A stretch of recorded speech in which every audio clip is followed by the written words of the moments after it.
বঙ্গোপসাগরের কূলঘেঁষে অবস্থিত কক্সবাজারের পেকুয়া উপজেলা, যেখানে উৎপাদন হয় দেশের উল্লেখযোগ্য পরিমাণ লবণ। প্রতি বছরের ন্যায় এবছরও শুরু হয়েছে লবণ উৎপাদন। শ্রমিকের মজুরি ও পলিথিনের দাম বাড়ায় উৎপাদন খরচও বেড়েছে। তবে লবণের ন্যায্য মূল্য না পাওয়ায় হতাশ এখানকার চাষিরা। প্রতি বস্তা লবণ উৎপাদনে চাষিদের খরচ গুনতে হয় 400 থেকে 450 টাকা, আর বিক্রি করে 200 থেকে 250 টাকা। বিসিকের তথ্য মতে এই মৌসুমে 60,000 একরেরও বেশি জমিতে লবণ উৎপাদন শুরু হয়েছে। এতে মোট লবণ উৎপাদন হতে পারে 8 লক্ষ মেট্রিক টনেরও বেশি। এখান থেকে উৎপাদিত লবণ চলে যায় ঢাকা, নারায়ণগঞ্জ, চট্টগ্রাম সহ দেশের বিভিন্ন প্রান্তে।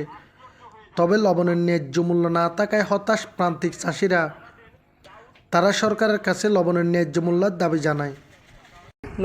লবণের মাঠের মধ্যে প্রতি হানিয়ে 1,10,000 টাকা করে খরচ হইয়ে এটি এখন ভাই তুলতে আর তো বেশি কষ্ট হবো। এবছর লবণের দ্বার ভাই বেশি করি গিয়ে, কিন্তু ভাই লবণের দ্বার কিন্তু সরকারে কিন্তু বাড়াই দিলে আর সহযোগিতা করলে ভাই বেশি ভালো হবে। আর এই লবণের মারলে আর জীবন যাপন চলে। এখন এই যেমন লবণের শ্বাসত লবণের দাম ন পাই, আর এখন দেশের ফেলাই মাঠ ফেলাই দাইবের ফতর হবে টিয়া পয়সা জাঙাছের আর্থিক অবস্থা বে না মারত চিনি ফেলাই। আমরা লবণ চাষি, আমাদের উপার্জন একমাত্র লবণ চাষ থেকে। লবণের ন্যায্য মূল্য না থাকায় আমরা হতাশাগ্রস্ত। কক্সবাজার জেলা লবণ শিল্প হিসেবে পরিচিত। প্রান্তিক চাষিরা খুব কষ্টে জীবনযাপন করতেছে। তারা যেন লবণের ন্যায্য মূল্য পায় এমনটা আশা করেন এই জনপ্রতিনিধি।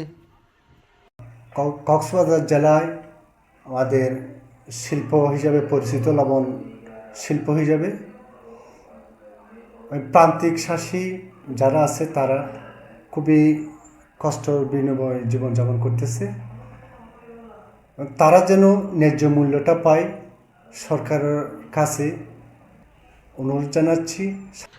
আমরা চাচ্ছি বিসিকের মাধ্যমে যারা মধ্যস্বত্বভোগী আছে তাদের দূরত্ব কমিয়ে যারা লবণ প্রক্রিয়াজাত করে আমরা সরাসরি তাদের সরবরাহ করার জন্য পদক্ষেপ নিচ্ছি বলে জানান এই কর্মকর্তা। কিন্তু সম্প্রতি অর্থনীতির যে প্রক্রিয়ার মধ্যে লবণের চাহিদা কমে যাওয়া, মানে সাপ্লাই বেড়ে যাওয়ার কারণে চাহিদাটা কমে যাওয়ার কারণে হয়তো দামটা একটু পড়তি। এই ক্ষেত্রে আমাদের চাষিরা এবং যারা লবণে বিনিয়োগকারীরা তারা একটু ক্ষতিগ্রস্ত হচ্ছে। তো আমরা চাচ্ছি বিসিকের মাধ্যমে এবং যারা মধ্যস্বত্বভোগী আছে তাদের দৌরাত্ম্যটা একটু কমিয়ে যারা এই লবণগুলি প্রক্রিয়াজাত করে এইসব শিল্পে আমরা সরাসরি সরবরাহ করার জন্য একটা পদক্ষেপ নিয়েছি। দূর হবে লুধে পড়া লবণ চাষিদের এমন দুর্দিন।